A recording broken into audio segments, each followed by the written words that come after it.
Antiguamente ya se han presentado, hace 3 años en Asia se presentó otro que era el SARS-MERS por gripe aviar.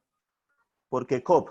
Porque estamos hablando de un virus de tipo coronavirus, de un tipo de cepa 2, y COVID-19 porque el primer, se aisló el año pasado, se encontró el primer caso en el 2019. Entonces, ya entrando en el tema, ¿qué es el virus? El virus del coronavirus o el COVID-2 es un tipo nuevo de coronavirus. El coronavirus en el término de la historia ya siempre hemos convivido con el coronavirus.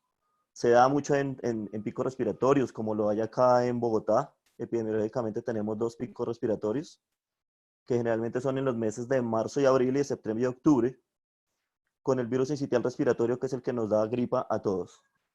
Entonces, si ustedes en sus equipos de formación y nosotros en el equipo profesional sabemos que llega un jugador con síntomas gripales, inmediatamente se van a prender la gran mayoría de este virus respiratorio. Este virus se encontró el año pasado, a finales de año, en Wuhan, China.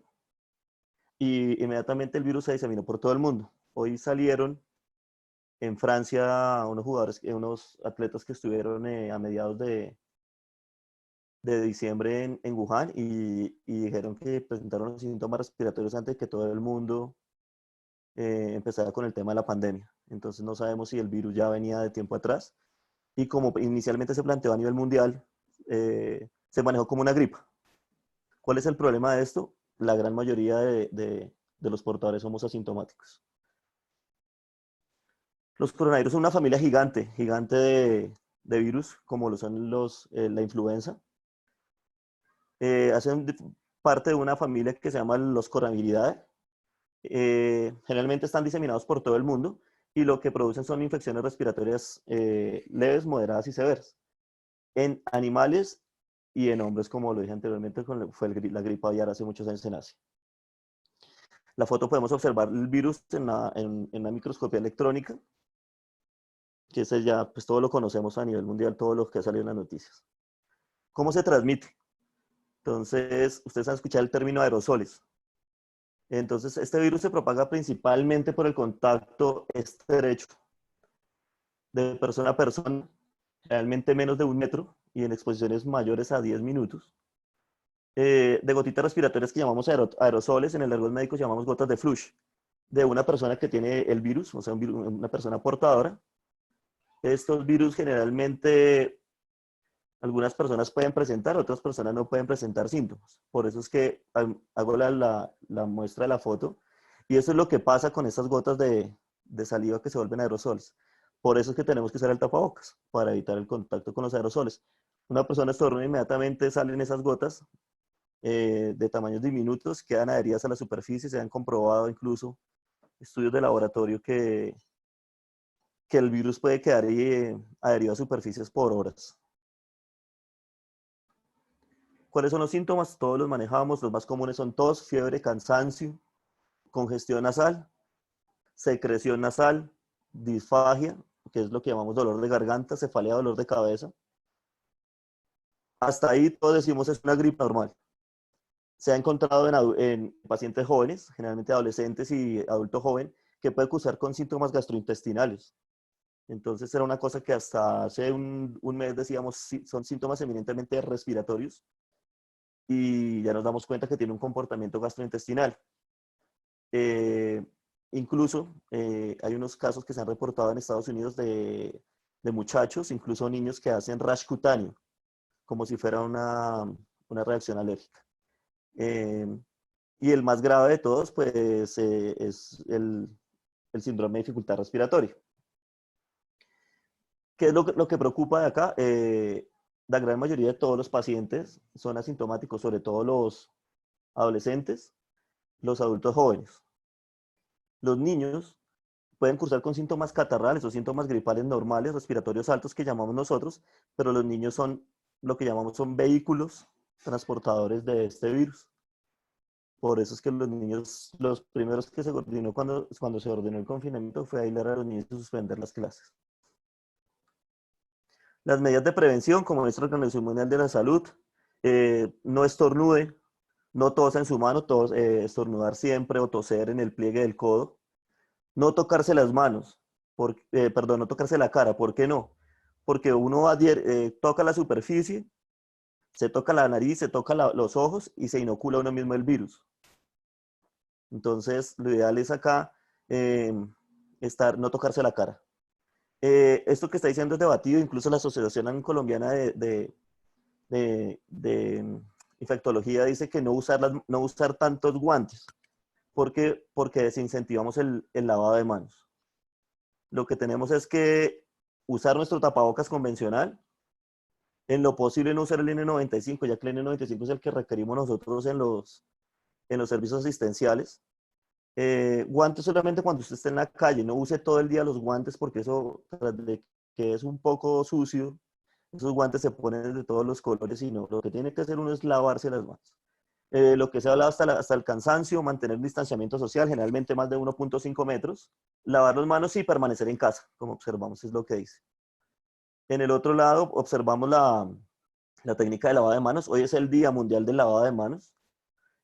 Son los pasos. Eso está en todos los restaurantes, en todos los centros comerciales, cómo lavarse las manos. Entonces, es lo único que ha comprobado que puede realmente inocular suspender el virus.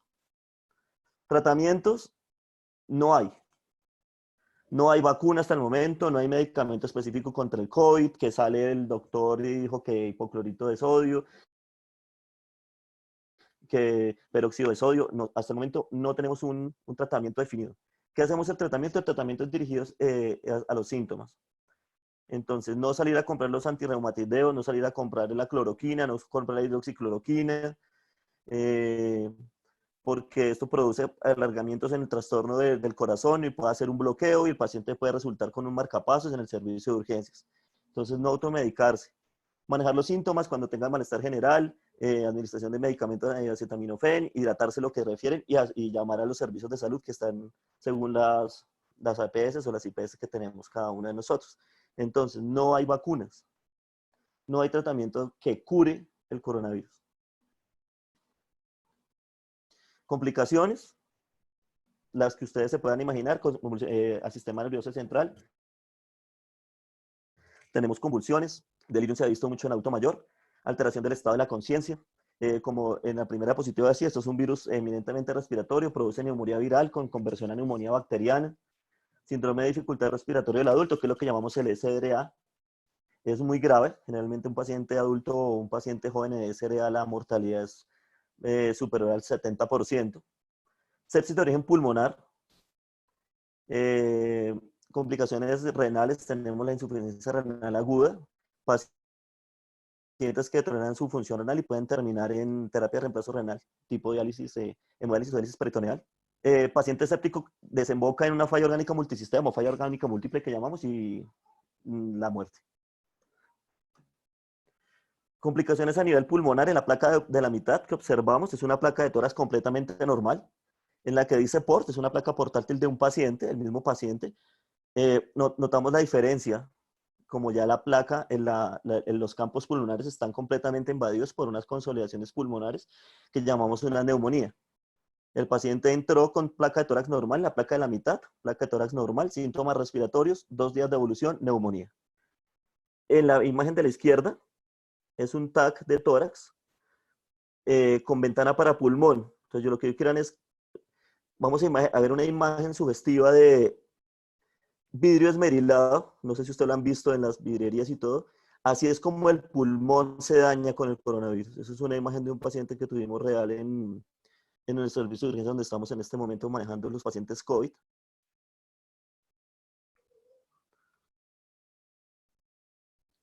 Eso que vemos es el hígado, vamos subiendo y llegamos al parénquima pulmonar y observamos todos esos huequitos, son neumonía con imágenes sugestivas de vidrio esmarilado. Pésimo pronóstico, daño pulmonar. Una vez el pulmón se daña, se altera la función pulmonar y el daño es casi irreversible. Entonces, para que observen el daño a nivel pulmonar que puede conllevar este virus que está de moda en este momento. Ahora vamos al tema. El fútbol y la infección. ¿Es posible? Ustedes al final vamos a hablar y ustedes me dirán qué hay, si es posible, no es posible. Tenemos la logística para hacerlo. Nos comparamos con el primer mundo. ¿Será que sí? ¿Será que no? De mayor nos va a apoyar, de fútbol nos va a apoyar. Entonces, acá partimos de que el único que nos puede dar la decisión si se activa esto es el gobierno nacional, en cabeza del presidente y el ministro Lucena y el deporte, en conjunto con el Ministerio de Salud. Entonces, pues realmente pues uno ve la imagen del utilero con su tapabocas y del fútbol brasileño con los jugadores saliendo. Hoy entraron en sesiones de entrenamiento en Portugal, también los jugadores con aislamiento de 2 metros. Entonces estamos esperando a ver qué pasa. Nosotros, gracias a Dios, hoy vamos a tener un tiempo más de confinamiento para ver qué pasa, cómo se va a comportar este retorno a la actividad en las ligas del primer mundo. Este es un artículo que salió este año, precisamente en época de pandemia, donde se desarrolló con un médico del Paris Saint-Germain, un médico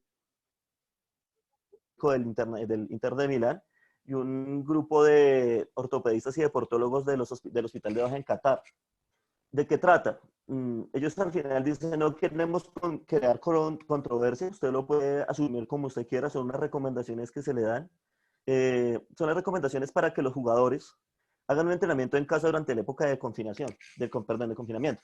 ¿Qué hacemos? Entonces, ellos son muy específicos en decir que durante la competencia, el cuerpo está acostumbrado a unas cargas funcionales de trabajo y de un momento a otro tocó pararlas.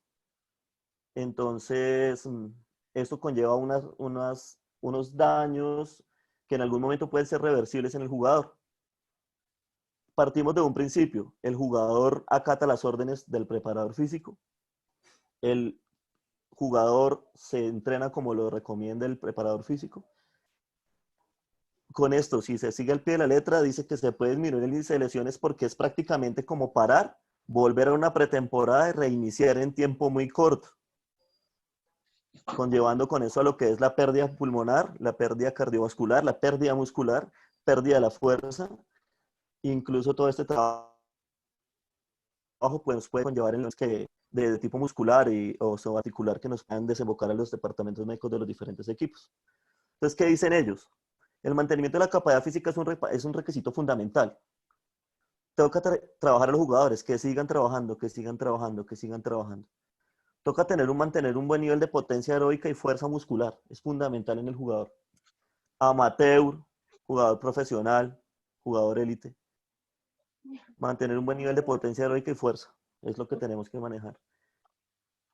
La adaptación del cuerpo es reversible. Si usted va y trabaja su ejercicio y para, el cuerpo vuelve a asimilar. Pero esas consecuencias hacen que usted tenga una pérdida hasta el 10% de la aptitud física en cada semana de actividad total. O sea, ya llevamos prácticamente 5 semanas. Nosotros a ciencia cierta con los trabajos que se mandan los diferentes preparadores físicos no sabemos cómo nos van a llegar los jugadores. La pérdida de la masa muscular y la fuerza muscular representa un importante factor de riesgo en las lesiones musculares en los jugadores de fútbol. Ahorita entramos a Sabía. tocar otro. Y le dije y ya me marca. ¿Aló? ¿Aló? Bueno, el receso en la actividad física tiene una influencia negativa en los jugadores en su cuanto a su composición corporal, aumentan el índice de masa corporal, aumentando su porcentaje de grasa. En términos coloquiales, los jugadores nos van a llegar gordos. Si los jugadores no se cuidan, los jugadores nos van a llegar gordos. El proceso de adaptación al ejercicio, al trabajo de campo, el trabajo de balón va a ser mucho más complicado. Y estamos hablando que si nos quieren poner a correr, no podemos hacer una actividad física de retorno a la actividad en menos de 4 semanas. El sistema inmunológico. Aquí esto es un arma de doble filo, porque sabemos que el jugador bien entrenado tiene un sistema inmunológico resistente. El deportista sobreentrenado tiene una inmunosupresión que nos puede conllevar a una adquisición de un virus. Entonces, por eso es importantísimo tener un punto de equilibrio entre el entrenamiento para que no se nos vaya el paciente, el jugador no se nos vaya a inmunosuprimir, no le vaya a dar gripa ni ningún otro tipo de virus respiratorio. Lo dice acá, la actividad física puede influir en la respuesta en la efectividad del sistema inmunológico. ¿Por qué? El momento que usted desarrolla el ejercicio o su actividad física, usted libera endorfinas. Las endorfinas son lo que hace que creemos en cierta momento adicción hacia el deporte. Lo que pasa con los ciclistas, con los deportistas, con los corredores, los futbolistas, esa sensación de placer al usted estar realizando el ejercicio, lo realizan las endorfinas. Usted libera las endorfinas, inmediatamente van a empezar a aumentar el número de células blancas, que son los que nos defienden del cuerpo de las infecciones. Estamos hablando de los linfocitos T y los linfocitos B, los neutrófilos, que son la primera línea de defensa, y los linfocitos natural killers. Los natural killers son unas especies especificadas de linfocitos que nos defienden las infecciones. Estos son los primeros que mueren cuando tenemos una infección por VIH. Inmediatamente se acaban los linfocitos natural killers y empezamos, el cuerpo prácticamente queda sin la primera línea de defensa. Y el artículo es claro, dice evitar el sobreentrenamiento. Si evitamos el sobreentrenamiento, evitamos que el jugador se nos inmunosuprima y que no se nos vaya a infectar por cualquier otra cosa. ¿Cuáles son las ventajas a nivel cardiovascular? Dice que 2 semanas de suspensión de actividad aeróbica conlleva una disminución significativa en el volumen de oxígeno máximo. O sea, la capacidad pulmonar del jugador se va a perder, se va a disminuir considerablemente. Una recomendación que dicen los doctores en el artículo es que las sesiones no deben durar más de 60 minutos, o en su defecto hacer 2 sesiones de 30 minutos con un intervalo entre 2 a 3 horas cada una, en los cuales los jugadores tienen que tener un buen periodo de descanso y un buen periodo de rehidratación. La rehidratación es importante. Para los que se pueden hacer monitoreo de frecuencias cardíacas, dice que la intensidad del esfuerzo debe limitarse al 80% de la frecuencia cardíaca máxima. Frecuencia cardíaca máxima, rápidamente la sacamos en 220 menos la edad del jugador. A eso le sacamos el 80%. Entonces la fórmula rápida es 220 menos la edad del jugador para sacar frecuencia cardíaca máxima. La recomendación es llevarlo al 80% de la frecuencia cardíaca máxima, no trabajarlos al límite por lo mismo mientras el jugador vuelve a su actividad normal. Importantísimo para los preparadores físicos, el entrenamiento de fuerza. La gracia no es enviar al jugador a estallarlo de fuerza por lo mismo. Acá ellos son enfáticos, entonces evitemos el sobreentrenamiento. Yo quiero que les quede eso, no sobreentrenemos a nuestros deportistas porque les bajamos las defensas y se nos pueden enfermar. Eso sería catastrófico. Un jugador que salga positivo tiene que aislar a todo el equipo y a todo el cuerpo técnico y hacer un estudio epidemiológico de todas las personas que tuvieron contacto con él. Tenemos población riesgo, los adultos mayores, los abuelitos, los papás que conviven con ellos, o enfermedades asociadas, diabéticos, hipertensos, obesos, son factores de población en riesgo para adquirir la infección. Entonces, ¿qué dicen ellos? 2 sesiones semanales de entrenamiento de fuerza que no excedan los 60 minutos, igual al cardiovascular, en eso no hay cambio. Tenemos que tener en cuenta que todos los jugadores pueden estar asintomáticos, sobre todo los muchachos, y la mayoría de nuestros jugadores que no, precisamente en el club de nosotros no excedemos los 30 años, es un grupo bastante joven, entonces no pueden eso. No se recomienda que se realice entrenamiento de fuerza a niveles máximos, ya que hay una evidencia de una reducción de hasta el 15% de la fuerza isométrica de jugadores infectados, que no superan completamente después de un mes de superar la infección. Entonces es otra controversia. El jugador, si estuvo asintomático, no tenemos las pruebas para tomarlas, no sabemos si un mes después de la actividad física pueda tener su capacidad máxima. En el fútbol de rendimiento eso es gravísimo, porque si un jugador no da el 100%, eso le va a conllevar problemas. Y inmediatamente nos va a generar problemas a nosotros también en la parte médica, a nivel de la parte de rehabilitación en el fisioterapia y la parte médica en los médicos del equipo. Entonces, y esta parte de que cuando retornamos al fútbol, el retorno a la actividad normal tiene que ser avalado por el gobierno nacional. Eso no está discutido. Cada gobierno dice sí, no, y por eso es que está todos los días enviando la DIMAYOR protocolos y protocolos y protocolos. El gobierno ahorita, no les voy a mentir, él no ha mirado eso. No lo va a mirar, ahorita no es la prioridad. Y el fútbol realmente es cuando el gobierno lo diga. En España ya se está intentando volver a los entrenamientos. Y ellos dicen que este retorno al fútbol debe ser progresivo, debe ser programado, y lo digan en varias partes.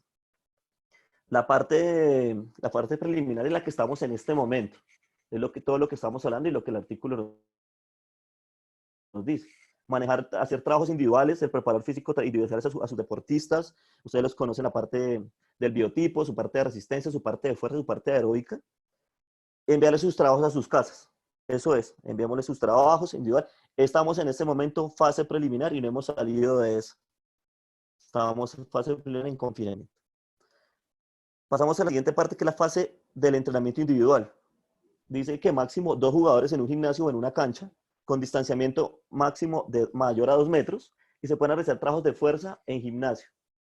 No se trata todavía de balón, no se trata solamente, sino para que el jugador retorne a su entorno natural, que es el campo. Fase de entrenamiento grupal, máximo 8 jugadores. Usted lo puede dividir en varias sesiones, cita a un grupo de 8 a tal hora, se desinfecta todo el complejo, cita a otro jugador y empiezan a hacer ya trabajos como si en campo. Y una vez el gobierno nacional, o sea, en este momento nosotros nos dicta que tenemos la fase de formación colectiva, es cuando se cita a todo el grupo en general, el grupo completo.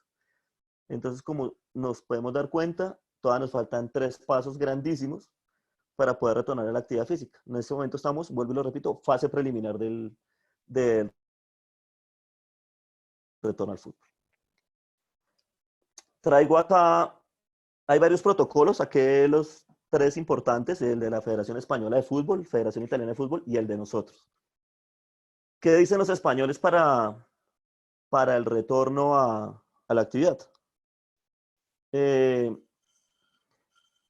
dicen que al principio no creyeron que la cosa en España fuera a ser tan grave como ha sido en este momento. Ellos dicen que la actividad, si la suspensión de la actividad deportiva fue inferior a 4 semanas, el trabajo físico, o sea, para volver al trabajo de campo, tiene que ser en 15 días.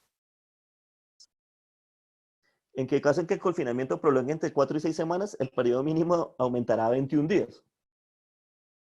Y en caso de que el periodo de confinamiento, llaman ellos reclusión, se prolongara más de las 6 semanas, como están ellos, el periodo mínimo de entrenamiento se sitúa alrededor de los 30 días. También aplica para Colombia. Entonces, por eso es que ellos ya están haciendo unos amagos, todavía no, pero están haciendo amagos de volver a la actividad física con grupos de 8 jugadores. Ellos piden un set de paraclínicos muy bien estructurados. Entonces piden un hemograma, que es lo que llamamos el cuadro hemático, para mirar. Eso tiene que ser antes de que el jugador vuelva a la actividad. Eso no es antes del juego, sino cuando el jugador vuelva a los entrenamientos. Un cuadro hemático para descartar que los glóbulos blancos no estén muy aumentados, que llamamos leucocitosis, o que estén disminuidos, que se llaman leucopenia. Leucocitosis por encima de 13.000 glóbulos blancos, leucopenia por debajo de 3.000. Número D, un marcador de trombosis pulmonar. Se maneja ahorita para los pacientes en el servicio de urgencias. Si sale aumentado, es un factor de riesgo y la mortalidad aumenta. Perfil ferrocinético para mirar cómo está el hierro. Entonces, hablamos de hierro total, transferrina de transporte de hierro y ferritina para el almacenamiento del hierro. Marcadores de daño muscular.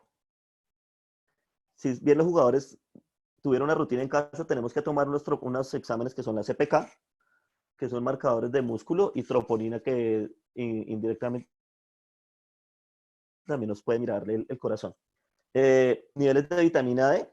Sabemos que los jugadores en su día a día hacen síntesis de vitamina D por la exposición al sol.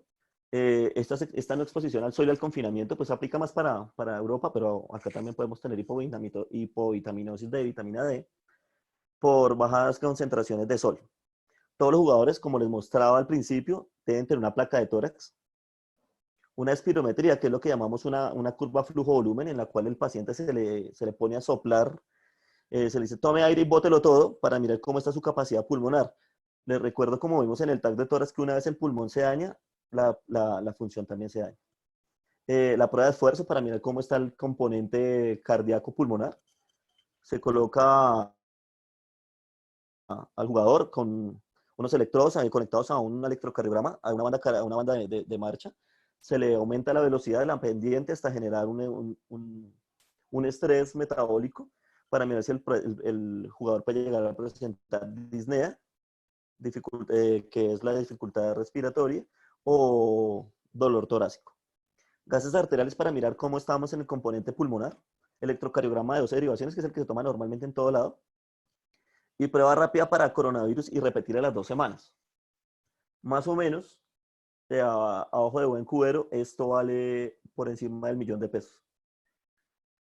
Entonces estamos hablando que si son 40 jugadores, son 40 millones de pesos, más el cuerpo técnico que tenemos que estar asintomáticos, todo eso.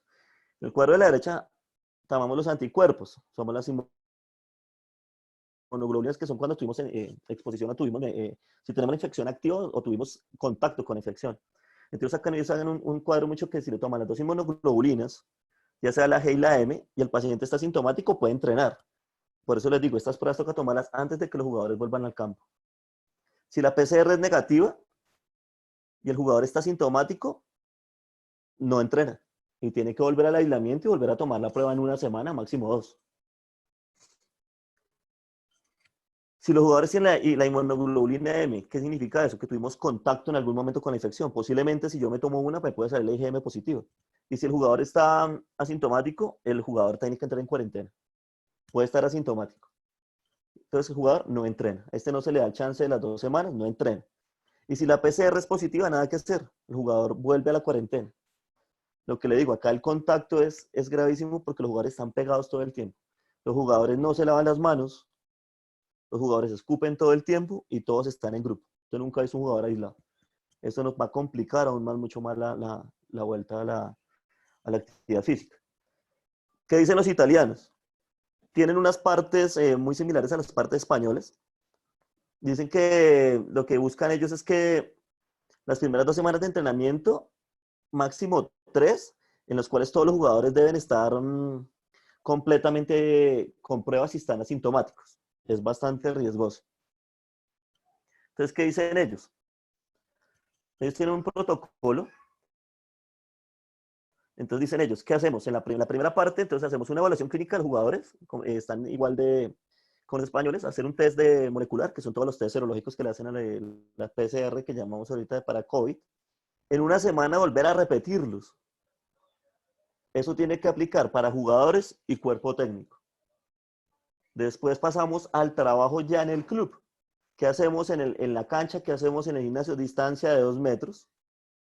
¿Qué hacemos después de esta semana? Hace un retorno gradual a la normalidad, progresión del trabajo en campo.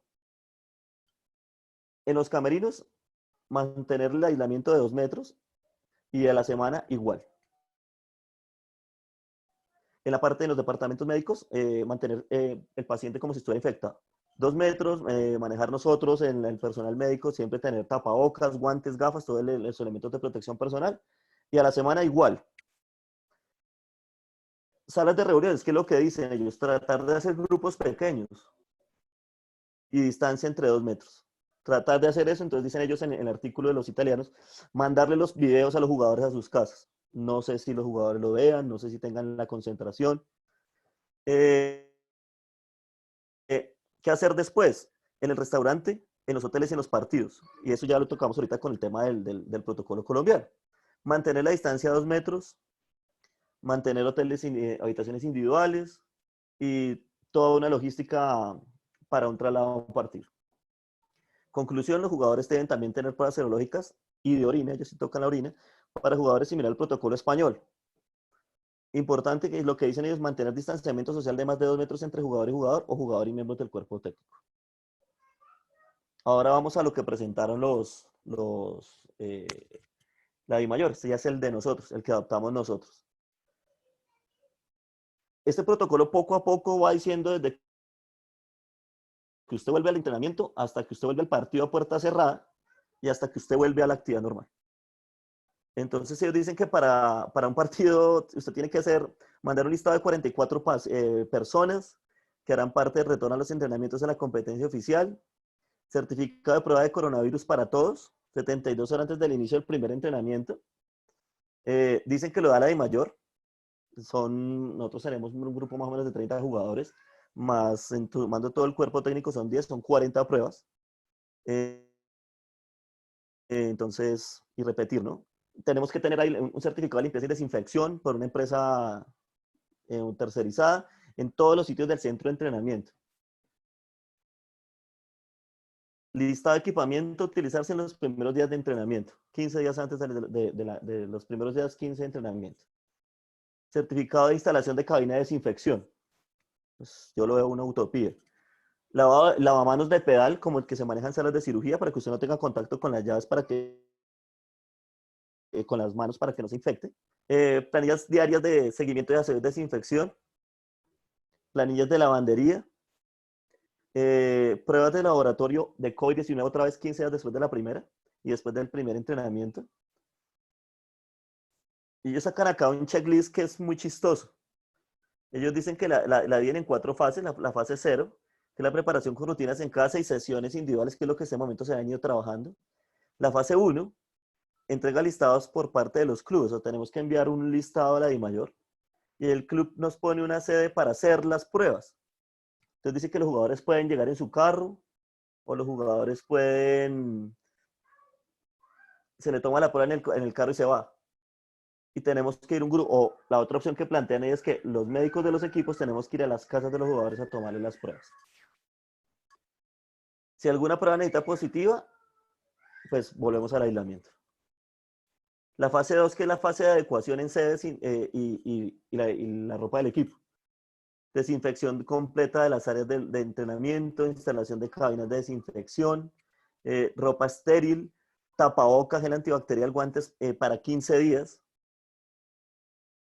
Entonces, ellos tocan el tema y dicen, cuando el jugador se entrene, se le van a dar 2 bolsitas, las cuales vienen estériles, para que una vez acabado el entrenamiento, en una guarden la ropa y en la otra guarden los guayos para que se la entreguen al utilero. Supuestamente el utilero tiene que tener todos los elementos de protección personal. Tapabocas convencional, gafas, guantes. Entonces, eso es lo que piden los entrenamientos. Dice que los entrenamientos tienen que ser máximos de 10 personas. Primero tiene que ir el utilero, después el cuerpo técnico, después citar a los jugadores. Los espacios de hidratación. Entonces dicen que la hidratación es muy importante.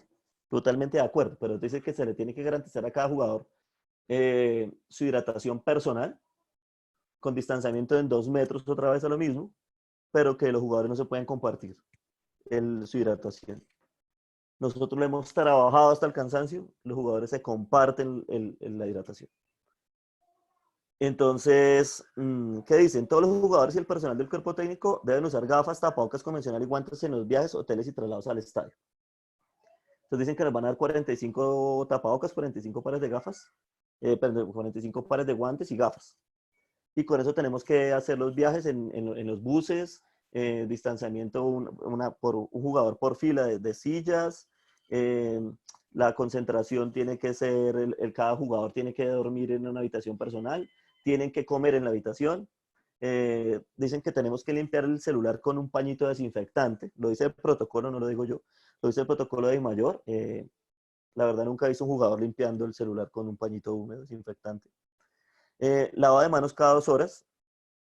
Esto es cabinas de desinfección en sitios de entrenamiento y pruebas serológicas a los jugadores y miembros del cuerpo técnico. Pues yo hago la pregunta y ¿ustedes creen que esto es posible? Ahorita si quieren lo hablamos. Voy a otra pregunta. Esta imagen de hoy es a las 5:30 de la tarde, el último informe del Ministerio de Protección Social, Ministerio de Salud. 8.613 casos, 378 muertes y el centro de la pandemia es Bogotá. Tenemos 3.272 casos. Entonces, el primer caso diagnosticado en Colombia fue el 6 de marzo y según lo que dicen se va a prorrogar al 25 de mayo, creo, con extensión hasta el 31. Entonces, pues básicamente eso era como una forma sencilla de que habláramos y entendiéramos el tema del coronavirus y los protocolos y el retorno a la actividad física. Entonces ahora ustedes me dirán si es posible, qué opinan, si se está aplanando la curva y pues las dudas que tengan, pues estoy acá para que las resuelvan.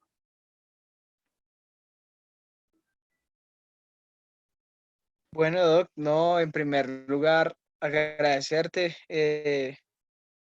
Excelente presentación, muy amplia. Creo que nos pone o nos expone en realidad a los entrenadores un reto mucho más grande que solo pensar cómo vamos a llevar a cabo nuestros entrenamientos desde lo metodológico y demás, sino que en realidad tenemos que atender con claridad al tema de la pandemia. eres una voz autorizada porque has participado en la elaboración del protocolo y demás. Entonces, pues bueno, agradecerte por también pues el tiempo y bueno, una presentación excelente.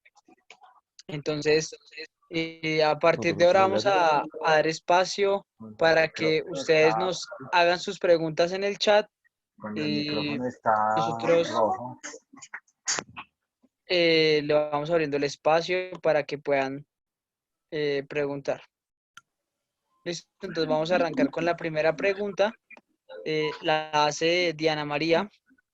Diana pregunta, Doc, ¿los jugadores de fútbol o en general deportistas que se contagien con COVID-19 tendrán algún tipo de secuelas que afecten su rendimiento deportivo luego de su recuperación óptima? Diana, buenas noches. Pues a ver, te cuento, si partamos de una gripa normal, cuando tú tienes una gripa, un resfriado común, el rendimiento no va a ser el mismo en el jugador, siempre tenemos que esperar 1 o 2 semanas para que el jugador vuelva a retomar su actividad física normal. Por eso es considerable lo que dicen los españoles, todo jugador de élite debería tener una placa de tórax para mirar más o menos cómo está su parénquima pulmonar y tener pruebas de función pulmonar para mirar cómo va a comportarse. Por lo mismo que te digo, sobre todo en jugadores jóvenes y en adolescentes, la gran mayoría, el 90 de los casos de estos jugadores son totalmente asintomáticos. Entonces sería responsable no poner un jugador de alto rendimiento a correr sin saber cómo está cardiopulmonarmente para la actividad.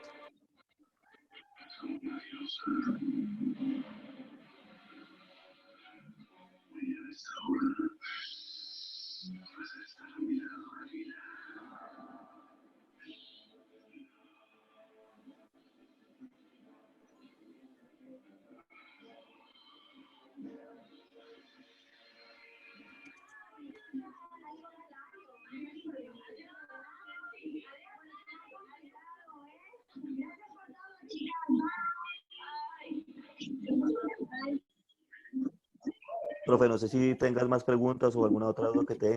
Qué pena, sí, discúlpame.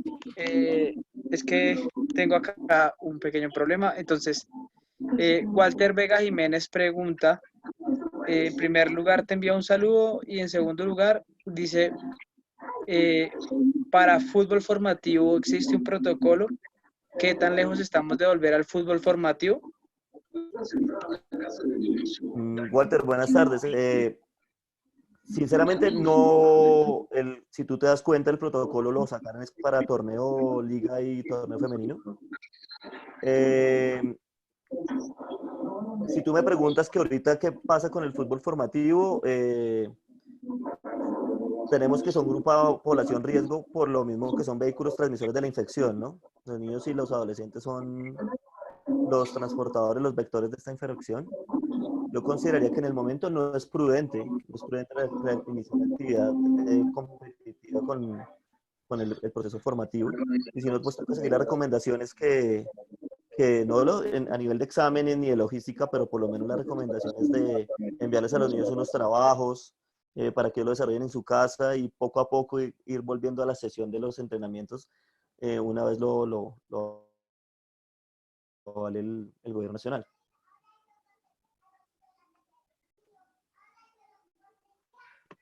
Perfecto, muchas gracias. Pueden continuar pues con las preguntas. Tenemos otra acá. Dice Sergio Sastoque. En Alemania, buenas noches. En Alemania algunos clubes han venido retornando paulatinamente a entrenamientos. ¿Qué han hecho ellos desde la Bundesliga como organización o como nación para no verse tan afectados y pensar en la posibilidad de retornar a entrenamientos? Gracias, doctor. Bueno, ¿cómo estás? Mira, en España no se ha confirmado, pero dicen que en el Colonia hubo 2 jugadores que se contagiaron. Si tú me lo preguntas, te va a responder como parte médica y no como parte del espectáculo deportivo. Esto tiene intereses más económicos que la salud del deportista. Hay unos protocolos que se están siguiendo, más o menos la liga alemana, trata de hacer los exámenes y las pruebas de PCR para los jugadores. Y lo que te digo, no es confirmado, pero hay 2 jugadores que dicen que hay positivos en el Colonia y eso hace que automáticamente todo el equipo se aísle. Entonces, la Bundesliga no ha empezado trabajos como tal de campo. Están haciendo Sí, poco a poco de vuelta al entrenamiento muy, como lo nombré anterior, en grupos muy pequeños. Pero lo que te digo, los intereses económicos están acá por encima de la salud de los deportistas.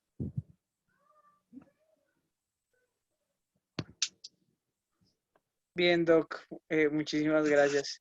¿Qué otras preguntas tienen? Vamos a dar espacio a un par de preguntas más e ir cerrando el espacio. Si alguien quiere tener alguna interacción extra con el Doc, pues también puede abrir su micrófono si lo considera. Entonces vamos a dar espacio ya para ir culminando. Johncito, Eh, qué pena. El profe Diego Díaz está levantando la mano. Yo no sé si sea bueno que de pronto él, si desea, nos regale también cámara y el micrófono para que haga la pregunta abierta. Perfecto, listo, listo. Gracias, profe John.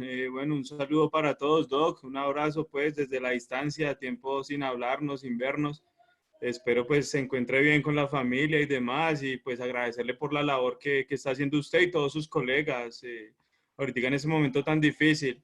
Pues yo tengo como 2 consultas, en realidad voy a ser honesto, llegué un tris tarde a la conferencia, 10, 12 minutos tal vez tarde, no sé si de pronto él lo trató, yo le iba a hacer 2 consultas. La primera es de pronto si nos puede de pronto compartir un video de un TAC de tórax, o sea, bueno, en la parte médica no lo conocemos y bueno, usted dice, o sea, yo no lo conozco pues y los entrenadores no lo conocemos y pues usted dice que es como la forma de evaluar el pulmón y demás, algo venía entendiendo, ahí llegué cuando usted estaba hablando de eso. Y lo otro es de pronto qué recomendaciones, Doc, puede dar usted desde la parte médica. Digamos, yo estoy entrenando mi equipo vía Zoom, lo estamos haciendo virtual, todo en casa, o sea, siempre como tal, la premisa es no salir de casa por el bien, pues, de todos. Y entonces, no sé si de pronto desde la parte médica, no sé, en cuanto a la hidratación, en cuanto a algunos medicamentos en especial que ayuden a prevenir eso ahorita o que les facilite de pronto la actividad física y demás, no sé, la verdad, su merced sabe que desde la parte médica desconozco totalmente eso, entonces, ¿qué aporte nos podría hacer así? Y muchas gracias. Profe, buenas noches. Bueno, el protocolo que estamos manejando nosotros en los servicios de urgencias para los pacientes con síntomas respiratorios o pacientes sospechosos de COVID es la radiografía de tórax. No sé si el profe alcanzó a ver la diapositiva de la radiografía de tórax, en la cual se expone una radiografía de tórax normal y la evolución en 24 horas del paciente. ¿Qué lleva esto? Este proceso respiratorio nos lleva a una infección pulmonar que llamamos la neumonía. Generalmente esto es un virus, pero hace coinfección bacteriana. Entonces podemos empezar de estadios iniciales de neumonía viral a convertirnos en neumonía bacteriana. Las neumonías en cualquier edad de la vida, sobre todo en edades extremas, manejan mucha mortalidad, niños y adultos mayores.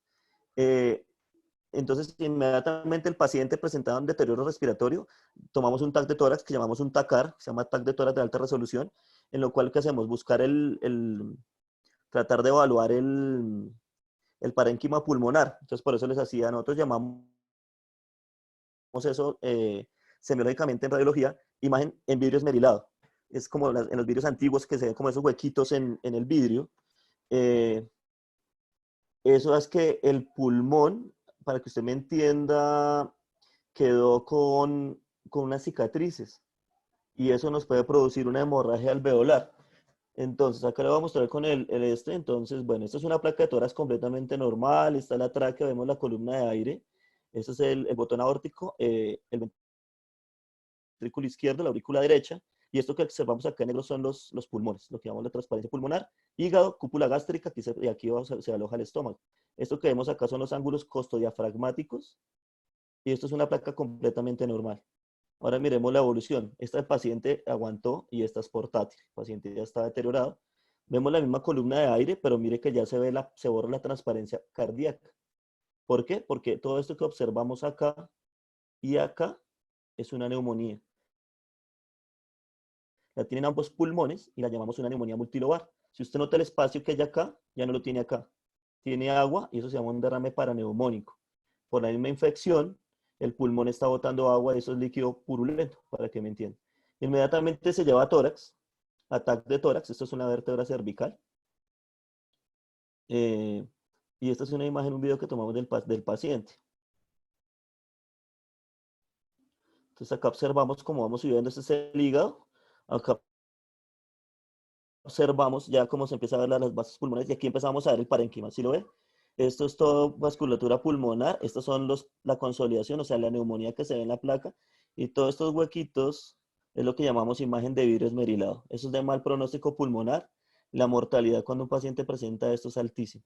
Aquí se ve la aorta, esta es la aorta, y aquí observamos la región anterior del tórax. Eso es más o menos así como para que me entiendan el daño de injuria pulmonar que produce este virus. Por eso es que uno le alarma ver la gente en las calles, la gente que la gente no respeta. Yo sé que todo el mundo tiene que salir, pero mire que la mortalidad es altísima. Y en Colombia, no sé si usted observa la imagen, pues no, yo le recomiendo no ver noticieros, pero mire las páginas del ministerio donde dicen que el grupo que más está muriendo son los grupos de los 20 a los 40 años. Porque los abuelitos sí se creyeron el cuento, están confinados en sus domicilios y los muchachos están en la calle, están recochando, están saliendo, están haciendo de todo. Y la segunda pregunta, profe, medicamentos no. No hay ningún medicamento, la hidratación, ahí lo importante es una buena alimentación. Si el profe está haciéndole como vemos en la etapa preliminar del retorno a la actividad, es la etapa del confinamiento, mandar sus rutinas, sus pruebas de trabajo para que los jugadores hagan pruebas de fuerza y aeróbicas, pero lo que yo les vuelvo a decir, evitar el sobreentrenamiento del jugador es que el jugador no esté cansado, que no esté cansado, porque en el momento que el jugador se canse, el jugador se monosuprime, se van a sus defensas y cualquier virus, no sea un coronavirus, una diarrea, una gripa, un resfriado común, una amigdalitis, pues afecta a su parte respiratoria y su rendimiento deportivo. Esto es de buena hidratación y de buena alimentación, una dieta balanceada. Es lo que, porque ahí tenemos, tenemos aminoácidos, tenemos las vitaminas en la dieta, entonces eso es de una muy buena alimentación.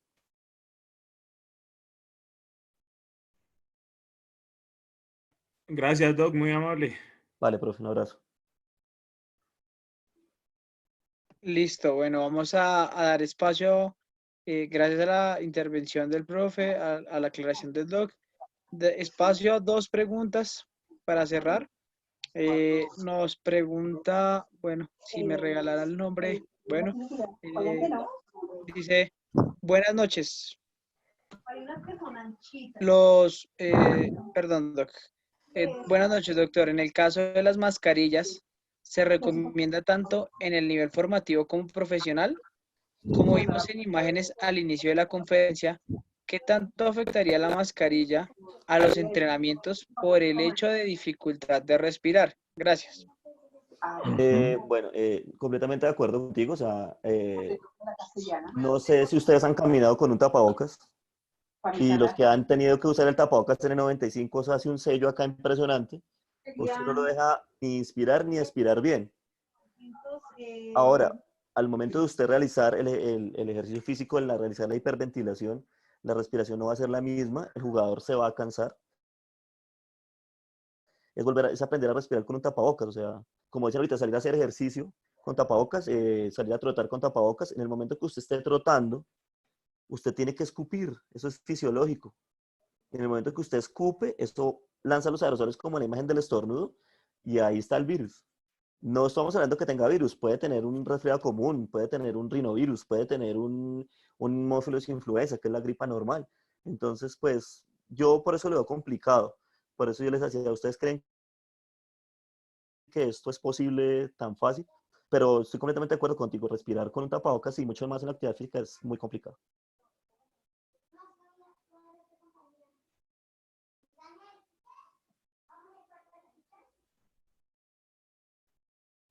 Listo, las últimas dos preguntas.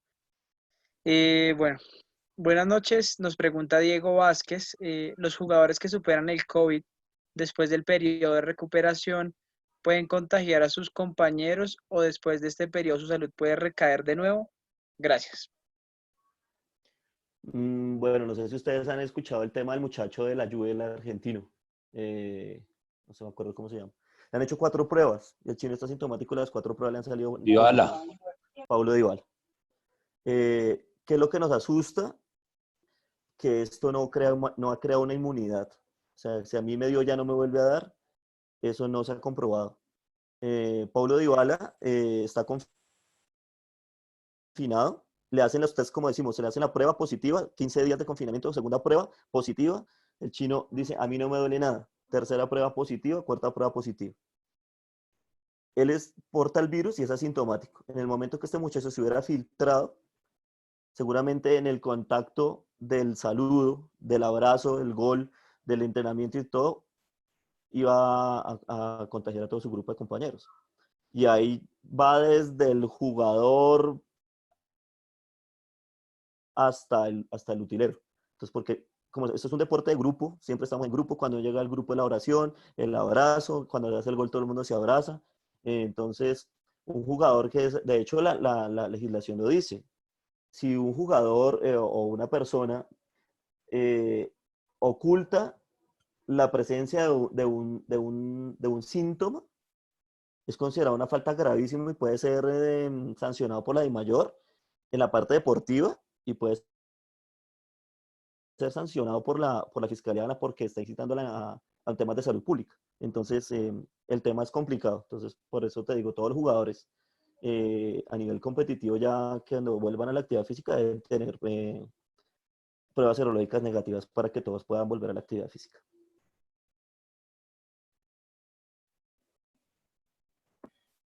Listo, Doc.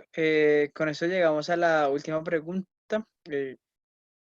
Diana María pregunta, buenas noches, ¿es cierto que la posición de cúbito prono contribuye significativamente a la recuperación de un paciente que tiene COVID-19 y esta se está aplicando en Colombia? Sí. La ventilación en prono se está utilizando solamente en unidades de cuidados intensivos cuando el paciente está ventilado y completamente sedado. Para que usted me entienda, el paciente tiene un tubo respiratorio que va hasta su tráquea para que sus pulmones en cierta punto hagan el intercambio, soportado por un ventilador mecánico.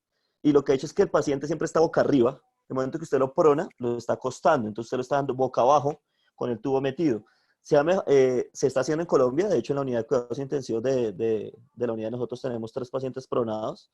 Ha habido una mejoría en la mortalidad.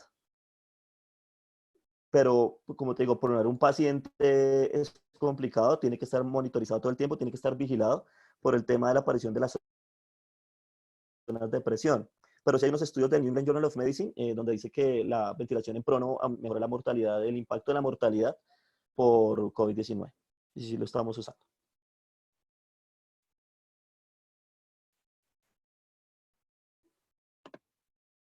Bueno, damos por concluido el espacio para las preguntas. Seguimos invitando a que participen de estos conversatorios, de estas charlas.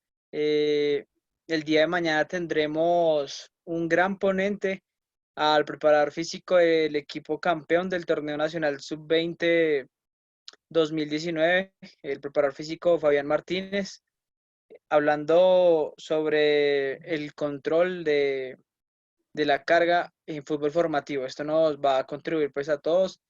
Entonces pues los esperamos igual en el mismo horario, 6 p.m. Colombia, a las 19 horas Argentina. Entonces bueno, nada, dar muchas gracias al doctor Ángel Bernal por primero su labor en el ámbito del confinamiento, de la respuesta en el momento de emergencias y demás. Sabemos que es una persona altamente ocupada, pues está haciendo parte de los equipos de trabajo que combaten al día a día, pero pues hoy nos quiso regalar un espacio y es una invitación como entrenadores a que entendamos el tema de la pandemia, no solo formándonos en términos metodológicos, sino en términos científicos en torno al virus. El doc ya nos daba bastantes claridades para que podamos interpretar el fenómeno de una manera holística. No sé, Doc, si quieras cerrar con alguna recomendación, si quieras cerrar con alguna otra cosita para terminar y pues de nuevo agradecerte el espacio que nos regalas hoy y invitarte en los espacios que también tengas a que pues hagas parte de las siguientes charlas.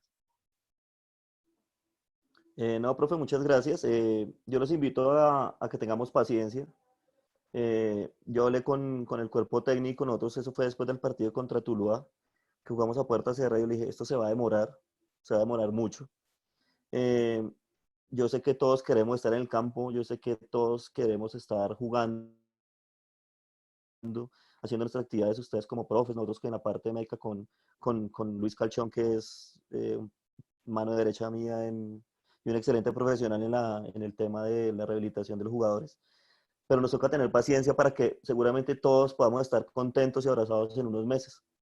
Si ustedes me lo preguntan, yo creería que la actividad estaba iniciando, si acabamos este confinamiento el 31 de mayo, yo creería que para julio o agosto se iniciaría, no sé si el torneo, ¿no? Pero por lo menos la liga, porque la prioridad es la liga.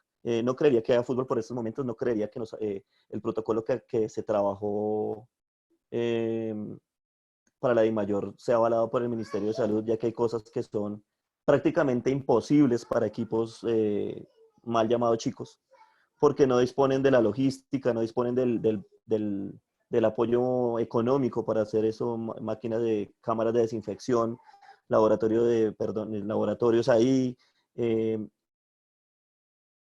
ropa esterilizada. Aunque la DIMAYOR diga que va a suplir todo eso, yo sí soy un defensor de la salud de los deportistas, porque no, la vida humana no puede estar por encima del espectáculo. Un abrazo para todos, bendiciones.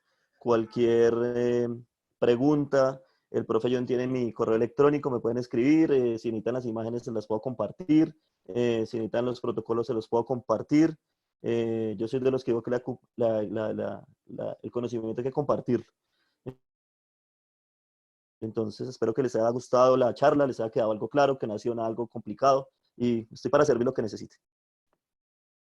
Listo, mi Doc, muchísimas gracias. Por último, cerrar, te envían saludos bueno, las personas asistentes desde Perú, te envían saludos, muchas gracias. Y bueno, entonces nos encontramos el día de mañana, de nuevo en el mismo horario. Muchas gracias a ti por la participación, a todos por estar acá y tomarse el tiempo de también formarse y esperar y entrar en estos espacios. Que tengan excelente noche y nos encontramos mañana de nuevo. Muchas gracias a todos, buenas noches, buen descanso.